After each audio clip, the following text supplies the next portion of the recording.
Equity ఫండ్స్లో ఎన్ని రకాలు ఉంటాయో తెలుసా? సో ఈ వీడియోలో మనం ఈక్విటీ ఫండ్స్లో ఎన్ని టైప్స్ ఉంటాయో మనం తెలుసుకున్నాం. వెల్కమ్ టు ఫైనాన్షియల్ వీరు. మ్యూచువల్ ఫండ్స్లో వెల్త్ క్రియేషన్ కోసం మోస్ట్లీ చూస్ చేసే category equity mutual funds. Equity mutual ఫండ్స్లో డైరెక్ట్ షేర్స్లో ఇన్వెస్ట్ చేస్తారు. ఇందులో ఎన్ని రకాలు ఉంటాయి అని మనం చూసుకుంటే కనుక బేస్డ్ ఆన్ మార్కెట్ క్యాపిటలైజేషన్ బట్టి ఒక 5 రకాలుగా చెప్పుకోవచ్చు. అవి large cap funds, mid cap funds, small cap funds, multi cap funds, flexi cap. Large cap funds ఇందులో మెయిన్లీ టాప్ కంపెనీస్లో ఇన్వెస్ట్ చేస్తారు, స్టేబుల్ గ్రోత్ ఉంటుంది. Second, mid cap funds growing కంపెనీస్లో ఇన్వెస్ట్ చేస్తారు, బెటర్ గ్రోత్ పొటెన్షియల్ ఉంటుంది, high risk కూడా ఉంటుంది. Small cap funds smaller companies invest చేస్తారు, హై రిస్క్ ఉంటుంది, హై రిటర్న్ కూడా ఉంటుంది.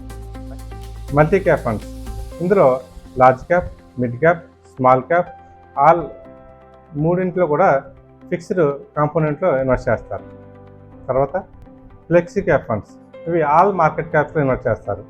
Fund manager large cap, mid cap, small cap అన్నింటిలో ఇన్వెస్ట్ చేసేటప్పుడు ఫ్లెక్సిబిలిటీ ఉంటుంది. అంటే మార్కెట్ని బట్టి ఫండ్ మేనేజరు కాల్ తీసుకోవచ్చు, ఇందులో ఎంత ఇన్వెస్ట్ చేయాలనేది ఫ్లెక్సిబిలిటీ ఉంటుంది. Based on thematic and sectoral funds ఉంటాయి. సెక్టరల్ ఫండ్స్ అంటే కనుక ఒక సెక్టార్లో మాత్రమే ఇన్వెస్ట్ చేస్తారు. ఎగ్జాంపుల్ బ్యాంకింగ్, ఐటీ, ఫార్మా ఇటువంటి సెక్టర్లో ఇన్వెస్ట్ చేస్తారు. తర్వాత థెమాటిక్ ఫండ్స్. థెమాటిక్ ఫండ్స్ అంటే ఒక థెమాటిక్ తీసుకుని ఒక థీమ్ తీసుకుని దాని మీద ఇన్వెస్ట్ చేస్తారు. ఎగ్జాంపుల్ అంటే కనుక infrastructure funds, ESG, manufacturing funds వీటిలో ఇన్వెస్ట్ చేస్తారు. బేస్డ్ ఆన్ స్ట్రాటజీ చూసుకున్నట్లయితే కనుక మనకి ఇందులో ఈఎల్ఎస్ఎస్ స్కీమ్స్. ఈఎల్ఎస్ఎస్ వచ్చి ట్యాక్స్ సేవింగ్ కోసం ఇన్వెస్ట్ చేస్తారు. సెక్షన్ 80Cలో ట్యాక్స్ ఎగ్జామ్షన్ వస్తుంది. ఇవి 3 years లాకింగ్ ఉంటాయి. Next focused funds. Focused funds అంటే మెయిన్లీ 30 స్టాక్స్ తీసుకుని కాన్సన్ట్రేటెడ్గా ఫోకస్డ్గా వర్క్ చేస్తారు.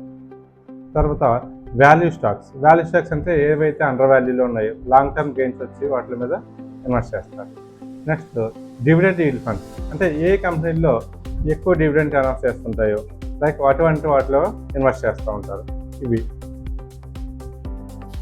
మనకి ఇంకా కొన్ని రకాల ఫండ్స్ ఉన్నాయి. అంటే మోస్ట్లీ చాలా ఫండ్స్ కవర్ చేసాము. సో మీ గోల్స్ని బట్టి కరెక్ట్ ఫండ్ సెలెక్ట్ చేసుకోండి. రాంగ్ ఫండ్ సెలెక్ట్ చేసుకున్నట్లయితే మన రిటర్న్స్ మీద ఇంపాక్ట్ చూపిస్తుంది.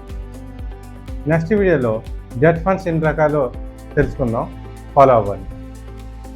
Thank you.